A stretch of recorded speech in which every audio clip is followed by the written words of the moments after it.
Двојни аршини од Мала Речица, едно на власт, друго во опозиција. Балансерот грубо се злоупотребуваше додека интегративците беа во влада. Сега неговото укинување е црн ден во македонската историја. Партијата на Али Ахмети во 2023 во собранието дала согласност за стратегијата во јавната администрација, во која е наведено дека стручноста, компетентноста и родовата еднаквост ќе бидат примерни при вработувањето и во унапредувањето. Но сепак ставот се смени кога веќе не се на власт и укинувањето на балансерот за нив е причина за протести кои ги најавуваат подолго време. Со објективни критериуми и постапки на отворен надпревар за избор на најдобриот кандидат, спроведени од професионалци во администрацијата кои поседуваат висок степен на стручност и интегритет, ќе се направи брана од политичкото влијание. Во поддршка на Ахмети против одлуката на Уставен застана и села. Тој свика пресконференција во собранието од каде гласно зборуваше за можна дестабилизација на Македонија. Ги повика стратешките партнери да се вклучат во изнаоѓање на решение, иако пораките од Европската унија беа во насока на укинување на балансерот.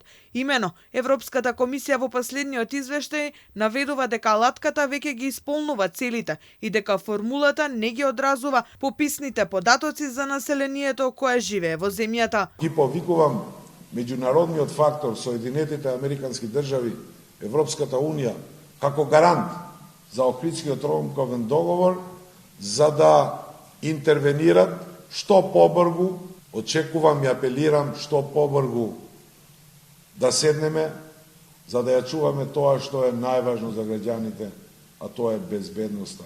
Од партијата на власт, кои во изминатиот период се залагаа за укинување на балансерот поради бројните злоупотреби кои беа правени од претходната власт, порачаа дека време е квалитетот да го земе приматот во вработувањата по државна капа. Се надминува потребата од примена на алатката наречена балансер, која во пракса предизвикува бројни злоупотреби, а од друга страна останува примената на начелото на соодветна и правична застапеност на припадниците на заедниците. Дуи не изусти ниту збор, а не пак реакција за балансерот, кога лани официјално беше промовирана новата стратегија за реформа на јавната администрација. Од коалицијата вреди со став дека ќе се најде механизам во сите државни институции да има етничка и полова застапеност. Проблеми кои што седат во Уставен суд со години, 4-5 години, ете Уставниот суд одлучи за 100 дена влада да ги извади сите на површина.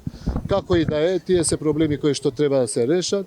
Јас мислам дека етничката припадност е веќе уставна категорија.